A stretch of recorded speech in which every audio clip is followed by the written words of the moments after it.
অনেক অপেক্ষার পর রেট্রো মুভিটি চলে এসেছে। তো আমিও চলে আসলাম এটার এক্সপ্লেন নিয়ে। এই সিনেমাটি তোমাকে সেই পুরনো দিনের কথা মনে করিয়ে দিবে, যখন সিনেমা দেখার একমাত্র উপায় ছিল শুধুমাত্র টিভি। তোমাদের জন্য এত কষ্ট করে আমি বেছে বেছে ভালো ভালো গল্প নিয়ে আসি, তাহলে তো একটা লাইক আমি আশা করতেই পারি। তো কোনো স্পয়লার না দিয়ে আর একটা লাইক দিয়ে চলো তাহলে গল্পের গভীরে ঢুকে পড়া যাক। সিনেমা শুরুতেই এক দম্পতি মন্দিরের বাইরে ছোট্ট একটা বাচ্চাকে খুঁজে পায়। ওর নাম থিলাগান। আসলে সে একটা লোকাল গ্যাং চালাতো। বাচ্চাটাকে কোনো একটা অনাথালয়ে দিয়ে দিতে বলে থিলাগাম, কিন্তু ওর বউ কোনোভাবেই মানে না, কারণ তাদের নিজস্ব কোনো বাচ্চা কাচ্চাও নেই। তার ধারণা দেবতাই হয়তো এই বাচ্চাটাকে আমাদের কাছে দিয়েছে, আর ওর কথায় সহমত জানায় মন্দিরের পুরোহিত। তারপর বাচ্চাটার নামকরণ করা হয় পারিফেল কান্নান। এই পরিবারের সাথেই বড় হতে থাকে পারি। তবে সে কখনো হাসতো না। অনেক ডাক্তার কবিরাজ দেখালেও কোনো লাভ হয়ে ওঠে না। আসলে পারির বাবা তার চোখের সামনে মারা গিয়েছিল। এদের ছোট্ট পারি বড় ধরনের একটা শখ খেয়ে যায়। এই জন্যই সে হাসতে একদম ভুলেই গিয়েছিল। আস্তে আস্তে বড় হতে থাকে পারি। মা ওকে অনেক বেশি ভালোবাসত আর আদর যত্ন করত। পারি যেন তার নিজেরই ছেলে। কিন্তু বাবা একদমই দেখতে পারতো না পারিকে। কখনো সে পারিকে তার সন্তান বলে মনেই করত না। এখন পারি অনেকটাই বড় হয়ে গেছে। হঠাৎই একদিন ওর মায়ের খুব বড় মাপের একটা অসুখ ধরা পড়ে। তখন মা প্রথমবারের মতো পারিকে জানায়, আমরা তোর জন্মদাতা বাবা মা নই। এতদিন এই ব্যাপারটা বাড়ির থেকে লুকিয়ে রেখেছিল মা। সাথে এটাও বলে তোর বাবার খেয়াল রাখিস, তিনি যেমনই হোক তোর বাবা তো। তারপর পরই মারা যায় পারির মা। তাকে দাহ করতে আনা হয়। তবে পারি একটুও কান্না করছিল না। আসলে পারি যেন একটা রোবট, তার মধ্যে যেন কোনো রকমের কোনো ফিলিংসই নেই। সিঁড়ির ওপরে পারি যখন বসেছিল তখনই ওর বয়সে একটা মেয়ে এসে পারির কাছে বসে। ওর নাম রুকমণি। তারও মা মারা গেছে, আর বাবা সবসময় নেশার মধ্যে মত্ত থাকে। তখন রুকমণি পারিকে বলে, তুমি হাসলে কিন্তু অনেক সুন্দর লাগবে তোমায়। তবে হাসতে জানে না পারি। কিছুক্ষণ পরে রুকমণিকে নিয়ে চলে যায় তার পরিবার। এরপর কেটে যায় অনেক দিন। রুকমণির সাথে আর দেখা হয় না পারির। এমনই একদিন ট্রেনে করে যাওয়ার সময় ওদের ওপরে অ্যাটাক হয়। ছোট্ট পারি একাই সব গুন্ডাদেরকে মারতে শুরু করে। এই পিচ্চিটার সাথেও এতগুলো মানুষও পেরে উঠছিল না। চোখের পলকেই সবাইকেই মেরে দেয় পারি। এই ব্যাপারটা দেখে বাবা তো অনেক খুশি হয়ে যায়, আর পারিকে তার সন্তান হিসেবেও মেনে নেয়। এরপর কেটে যায় প্রায় 20টি বছর। অনেক দূরের কোনো একটা দেশে একটা গ্যাং ট্রেন আসার অপেক্ষা করছিল। ট্রেনটা আসলে তারা গোল্ডফিশের কন্টেনারটা খুলে। গোল্ডফিশ আসলে একটা কোড নেম। এটা দিয়ে কি বোঝানো হয়েছে সেটা না হয় পরেই জানবে। এখন যদি সেটা জেনে যাও তাহলে সিনেমার আকর্ষণই থাকবে না। তোরা কন্টেনারটা খুলেই গোল্ডফিশের জায়গায় রেডি টু কুক ফিশ দেখতে পায়। এটাতে অনেক রাগান্বিত হয়ে যায় ওরা, আর সেটার একটা ছবি তুলে পাঠায় ওর ইন্ডিয়ান ফ্রেন্ডকে। কাহিনীটা আবারও দেশেই শিফট হয়। দেখা যায় বাবা রেডি হচ্ছে পারির বিয়েতে যাওয়ার জন্য। এতদিনে পারির বিয়েটাও ঠিক হয়ে গেছে। অন্যদিকে দেখা যায় পারি সব গুন্ডা পান্ডাদের সামনে একটা বক্তব্য দিচ্ছিল, আমার বন্ধু ও শত্রুরা, তোমরা জানো যে আমি বিয়ে করতে চলেছি। এই জন্য যার সাথে আমার যা যা হয়েছে সবকিছু ভুলে যাও। বিয়ের পরে আমরা দূরে কোথাও চলে যাব, শান্তিতে সংসার করব। যদি তোমাদের মধ্যে কেউ আমার পিছে আসো বা আমার বাবাকে জ্বালাতন করো, একজনও জীবিত থাকতে পারবা না কিন্তু। আসলে এখানে যারা ছিল তার মধ্যে প্রায় সবাইকেই পারি কোনো না কোনো সময় ধোলাই দিয়েছিল। এইটুকু বলেই চলে যেতে থাকে পারি। তখন সবাই কোনের নামটা জানতে চায় ওর থেকে। পারি বলে রুকমণি। কাহিনীটা আবারও ফ্ল্যাশব্যাকে চলে যায় 2 বছর আগের কথা। তখন রুকমণি একটা পশু হাসপাতাল চালাতো। একদিন এক পিচ্ছি তার কাছে একটা কুকুরছানা নিয়ে আসে, আর বলে যে এই অবস্থা নাকি তার বড় ভাই করেছে। তখন বড় ভাইকে ভেতরে ডাকতে বলে রুকমণি। দেখা যায় এটা পারিরই ছোট ভাই। সে ভেতরে আসতে রুকমণি কুকুরছানাটিকে ধরিয়ে দেয় পারিকে, আর 1 সেকেন্ডও বিলম্ব না করে সাথে সাথেই কুকুরছানাটি পারির গায়ে মূত্র বিসর্জন করে দেয়। এটাতে অনেক রেগে যায় পারি। তারপর সে তার শার্টটা খুলে ছোট ভাইকে দিয়েই চলে যাচ্ছিল। পেছন থেকে রুকমণি বলে ওঠে, হাসলে কিন্তু তোমাকে অনেক সুন্দর লাগবে, আর এত বছরে এখনো তুমি হাসি শিখতে পারোনি। এটা শুনেই পারি বুঝে যায় যে ওটা রুকমণি। তারপর থেকেই রেগুলারই দেখা করতো ওরা। রুকমণিকে বিয়ের জন্য রাজি করাতে 2 বছর সময় লেগে গেছে পারির। তবে ওর শর্ত একটাই ছিল যে গুন্ডাগার্দি ছাড়তে হবে। সেও রাজি হয়ে যায়, আর শর্ত মোতাবেক এই 2 বছর কোনো খারাপ কাজ করেনি পারি। এজন্যই ওদের বিয়েটা হচ্ছিল আজকে। বিয়ের অনুষ্ঠানটা চলতে থাকলে সেখানে বাবা তার ছেলেপেলেদের নিয়ে চলে আসে, আর সামনের জীবনের জন্য নবদম্পতিদের শুভেচ্ছাও জানায়। তারপর পরই বাবার ফোনে কল আসে ধারমানের। সে জানায় গোল্ডফিশের জায়গায় মাছ কিভাবে ডেলিভারি হলো, এটার দায়িত্ব তো তোকেই দেওয়া হয়েছিল, তাহলে তো তোরই জানার কথা। আসলে গোল্ডফিশ ডেলিভারি করার দায়িত্ব বাবা দিয়েছিল পারিকে, কিন্তু পারি তাহলে কেন এমনটা করলো। এদিকে খুব সুন্দর করেই চলতে থাকে বিয়ের রিসেপশন। কিছুক্ষণ পরে বাবা পারিকে ছাদে ডেকে পাঠায়। পারি সেখানে আসলে বাবা গোল্ডফিশ সম্পর্কে জানতে চায়। তখন পারি বলে, হ্যাঁ আমি চেঞ্জ করেছি, জীবনে তো অনেক খারাপ কাজ করেছি, তো একটা ভালো কাজ করার ট্রাই করেছি। যদি গোল্ডফিশ ওদের হাতে পৌঁছায় তবে অনেক মানুষের জান যেতে পারত। এজন্য সুরক্ষিত একটা জায়গায় রেখে দিয়েছি, আর সেটা কেউই খুঁজে পাবে না কোনোদিনও। বাবা অনেক করে জানতে চাইলেও লাভ তেমন একটা হয় না, কিছুতেই বলে না পারি। এই ব্যাপারটা নিয়ে বাবা এবং পারির মধ্যে কথা কাটাকাটি হয়। এক পর্যায়ে খুব বাজে অবস্থায় হয়ে যায় ওদের দুজনের মধ্যে। ঠিক তখনই পারিকে খুঁজতে খুঁজতে রুকমণি চলে আসে ছাদে। ওকে দেখেই সবাই এমন একটা ভাবনায় যেন কিছুই হয়নি। তখন রুকমণির সাথে নিচে চলে আসে পারি। কিছুক্ষণ পরেই আবারও বাবা পারিকে কিচেনে রেখে পাঠায়। সেখানে গেলে দুজনের কথা কাটাকাটি হয় আর মারামারিও বেঁধে যায়। পারি একাই সবাইকে কুত্তা মারা মারছিল। অনেক মানুষ থাকায় পারি ব্যস্ত হয়ে পড়ে। আর অন্যদিকে বাবা বড়সড় একটা চাকু নিয়ে চলে আসে প্রোগ্রামে। রুকমণির কাছে গিয়ে ওকে খতম করতে যাবে, ঠিক তখনই সেখানে চলে আসে পারি আর বাবার হাতটাই কেটে দেয়। সাথে বাকি সবাইকে অনেক মারধর করতে থাকে। এটা দেখে রুকমণি একদমই থ লেগে যায়। ওর কাছে রুকমণি তো একটা জিনিসই চেয়েছিল, একটু শান্তি, কিন্তু পারি আবারও গুন্ডা হয়ে গেল। নিজের চোখকেও যেন বিশ্বাস হচ্ছিল না রুকমণির। ওর এত নজরদারি সত্ত্বেও পারি কিভাবে এমনটা হয়ে গেল কিছুই বুঝে উঠতে পারছিল না রুকমণি। কিছুক্ষণের মধ্যে পুলিশ এসে ধরে নিয়ে যায় পারিকে, আর ওর বাবা এসে দূরে কোথাও নিয়ে চলে যায় রুকমণিকে। জেলের মধ্যে পারিকে অনেক মারধর করা হয়। পুলিশ গুন্ডা সবাই মারছিল পারিকে, কিন্তু সে কিছুই বলতো না। এটা রুকমণিকে দেয়া কথা না রাখতে পারার জন্য শাস্তি। ওরা সবাই মিলে পারিকে মারধর করতে, তার প্রশ্ন একটাই, গোল্ডফিশ কোথায়? তবে পারিও হার মানার পাত্র না, সে কিছুতেই বলে না যে কোথায় আছে গোল্ডফিশ। এভাবে মার খেয়ে কেটে যায় অনেক দিন। এতদিনের মার খাওয়াতে রুকমণিকে দেওয়া কথা ভঙ্গ করার সাজা হয়তো বা পূর্ণ হয়েছে। তখন থেকেই আবারও দেখা যায় সেই পুরনো পারিকে। যারা তাকে মারধর করতো এখন তাদেরকে মারধর করছে আবার পারি। পুলিশও কিছুই বলতো না ওদেরকে, কারণ পারি একমাত্র গোল্ডফিশের খবর জানতো। আর পুলিশ যখনই তাকে মারতে যায় তখনই সে নিজে নিজেই মরে যাওয়ার ধুমকি দেয়। অন্য কোনো উপায় না থাকায় পুলিশ আর কিছুই বলতো না পারিকে। এভাবেই কেটে যায় 5টি বছর। হঠাৎই পারির একটা ফাইট ভিডিও করে এক কনস্টেবল, আর সেটা দেখে ওর সাথে কন্ট্যাক্ট করতে চায় বড় মাপের একটা গ্যাং। তারা আসলে একটা ফাইট এরিনা চালাতো, দেশের সব বড় বড় ফাইটারদের ফাইট করাতো ওরা। তবে এখানকার রুলস একটু ভিন্ন, হারলে তাকে মরতে হবে। তারপর পরে কনস্টেবলটা এসে পারিকে বলে, কিন্তু সে কিছুতেই যাবে না, জেলেই থাকবে পারি। ওর বন্ধুদেরকে রুকমণির খোঁজ নিতে লাগিয়ে দিয়েছিল। 5 বছর পার হয়ে গেল, পায়নি ওকে। হঠাৎ একদিন পারির এক বন্ধু এসে জানায় যে রুকমণি ভাবির খোঁজ পাওয়া গেছে। আন্দামানের কাছে ব্ল্যাক আইল্যান্ড নামে একটা দ্বীপ আছে, সেখানেই থাকে এখন পারি ভাবি, আর এখনো বিয়েও করেনি। এটা শুনে তো পাগল প্রায় হয়ে যায় পারি। তারপর পরে চলে আসে ওই কনস্টেবলটার কাছে, আর সে ফাইট করার জন্য রাজি হয়। আসলে তার মনে তো ছিল অন্য প্ল্যানই। পরদিন রাত্রেবেলাতেই পারিকে জেল থেকে বের করে ওই গ্যাংয়ের হাতে তুলে দেয় কনস্টেবলটা। যেতে যেতে রাস্তাতে ওদের গাড়িতে অ্যাটাক হয়। আসলে পারির বন্ধুরা চলে এসেছিল, তবে পারি একাই সব গুন্ডাদেরকে সাইজ করে ফেলে। চোখের বলকেই সবাইকে ধরাশায়ী করে ফেলে পারি, আর সেখান থেকে চলে যায়। পরদিন সকালে একটা স্মাইল থেরাপিস্টকে ধরে আনে পারির কাছে। ওর নাম ডক্টর চ্যাপলিন। সে মানুষকে হাসির ট্রিটমেন্ট দিত। একদিন জেলে গিয়েছিল চ্যাপলিন, আর পারি যে হাসে না এটা নিয়ে ওর সাথে মজা উড়িয়েছিল। তবে এই জন্য চ্যাপলিনকে ধরে আনেনি, ওকে ধরে এনেছে অন্য একটা কারণে। চ্যাপলিনকে নিয়ে ব্ল্যাক আইল্যান্ডে যাবে ওরা। সেখানে গিয়ে একটা হাসানোর ক্লিনিকও খুলবে। ডাক্তার হবে পারি, আর চ্যাপলিন হবে কম্পাউন্ডার। অন্য কোনো উপায় না থাকায় রাজি হয়ে যায় চ্যাপলিন। আর সেদিন ওরা চলে আসে ব্ল্যাক আইল্যান্ডে। সেখানে এসেই ওদের ক্লিনিক দেওয়ার পারমিশনটা নেয়, আর খুলে ফেলে হাসির ক্লিনিক। পরদিন সকালবেলাতেই একটা স্টেজ শোর আয়োজন করা হয়। সেখানে পারফর্ম করছিল পারি। তবে ওর জোক শুনে কেউই হাসছিল না, কারণ সে তো নিজেই জানতো না যে কিভাবে হাসতে হয়, আর জোকও ঠিকঠাকভাবে বলতে পারছিল না। ঠিক তখনই ওখানে এসে উপস্থিত হয় রুকমণি। এসে পারিকে দেখে তো অবাক হয়ে যায়। কিছুক্ষণ ওখানে থ লেগে বসে থাকে, তারপর উঠে মন খারাপ করে চলে যায়। 5 বছর পরে আজকে ওদের দেখা হলো। পারিও ওকে দেখে পুরা থমকে গিয়েছিল, কি করবে কিছুই বুঝে উঠতে পারছিল না। তারপর পারি চলে আসে রুকমণির পিছে পিছেই।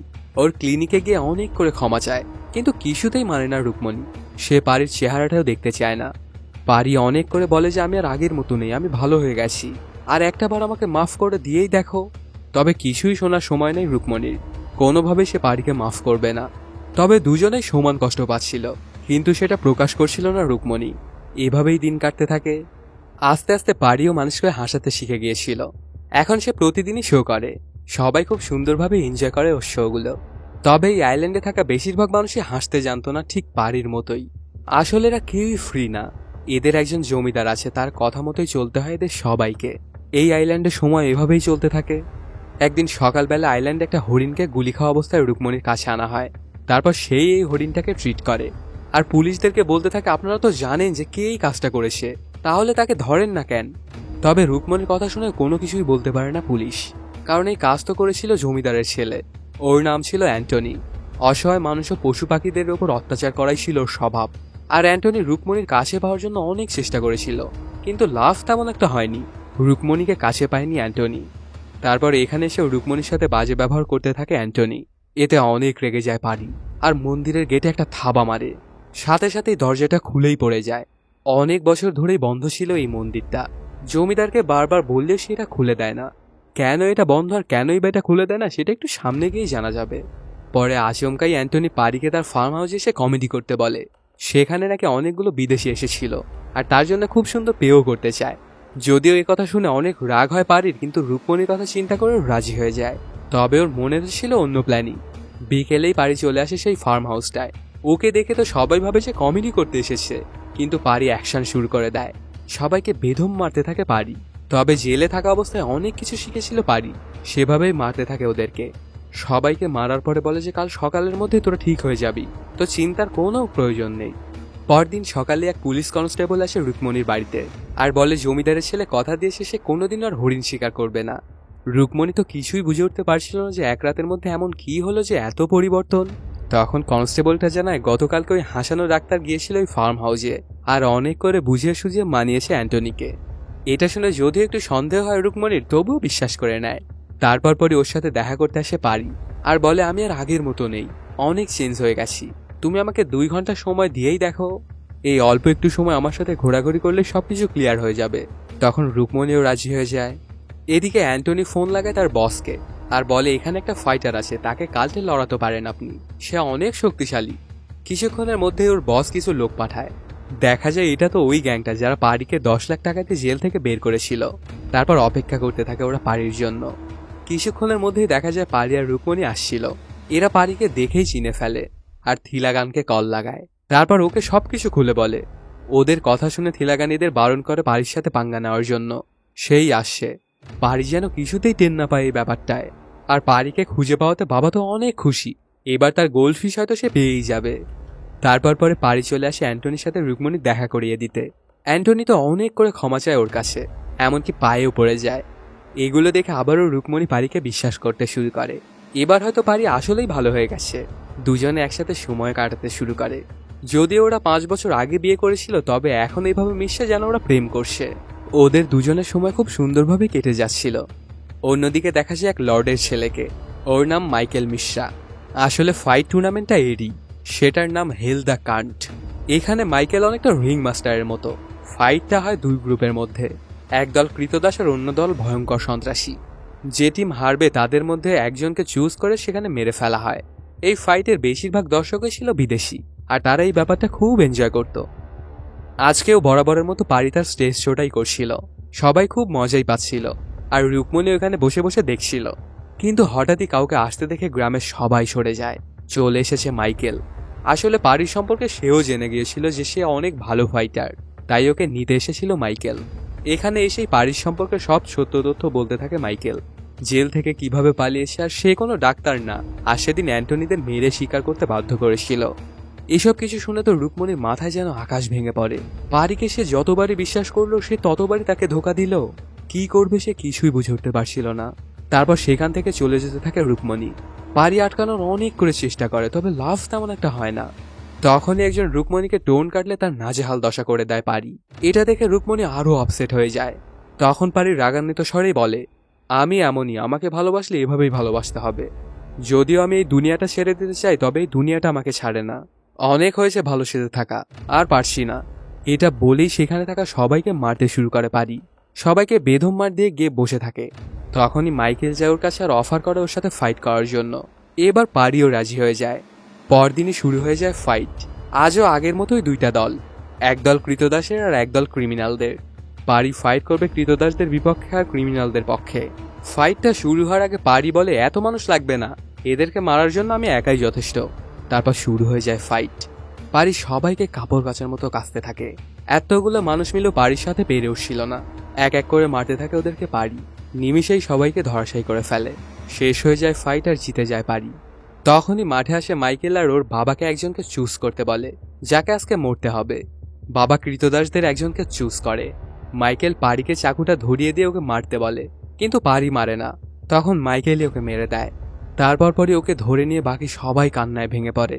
এই ব্যাপারটা পারিরও একদমই পছন্দ হয় না, তারপরেও তো কিছুই করার নেই। পরদিনই পারির কাছে খবর আসে যে ওর বাবা এসেছে আইল্যান্ডে আর ধরে নিয়ে গেছে রুকমণিকে। তখন পারি গিয়ে মাইকেলকে বলল লাভ তেমন একটা হয় না। মাইকেলও ওদের সাথে হাত মিলিয়েছিল। তারপর পারি চলে আসে সেই জায়গায় যেখানে বাবা রুকমণিকে ধরে রেখেছিল। গিয়েই বাবার সাথে হাসি মজা করতে থাকে পারি, আর রুকমণিকে ছাড়তে বলে, কিন্তু কোনোভাবেই রাজি হয় না বাবা। আর আগে গোল্ড ফিশের সম্পর্কে জানতে চায়। তখন পারি বলে, আচ্ছা গোল্ড ফিশের কথা যদি আমি বলে দিই তাহলে তো তুমি আমাদেরকে মেরেও ফেলতে পারো, এজন্য আমার গ্যারান্টি লাগবে। তোমার বসকে ফোন দিয়ে বলতে বলো যে আমার জীবনের গ্যারান্টি দিতে। অন্য কোনো উপায় না থাকায় বাবা ফোন লাগায় বসকে এবং তাকে দিয়েই বলায় যে তোমার জীবনের কোনো সমস্যা নেই, গোল্ড ফিশটা কোথায় তুমি সেটা বলে দাও, তারপর তোমরা দুজন যেখানে ইচ্ছে সেখানে চলে যাও, কেউ কিছুই করবে না তোমাদেরকে। তারপরে পারি বলতে থাকে যে গোল্ড ফিশটা কোথায় আছে, কিন্তু বলে না, এতক্ষণ মজা করছিল পারি। এটাতে বাবা অনেক রেগে যায় এবং মারতে যায় পারিকে। ঠিক তখনই ওর ফোনটা বেজে ওঠে। জানতে পারে ওর ছেলেকে কেউ উঠিয়ে নিয়ে গেছে। আসলে পারির লোকেরাই উঠিয়েছিল ওর ছেলেকে। তখন পারি বলে, যদি তোমার ছেলেকে বাঁচাতে চাও তবে আমাদের পথ থেকে সরে দাঁড়াও, আর কোনোদিনও বলবে না এই গোল্ড ফিশের সম্পর্কে। আর অন্য কোনো উপায় না থাকায় বাবাকেও তেমনটাই করতে হয়। তারপর পারি রুকমণির সাথে কথা বলতে চাইলে ওর সাথে কথা বলবে না সে, আর অভিমান করে চলে যায় সেখান থেকে। এতে অনেক মন খারাপ করে কালতে চলে আসে পারি।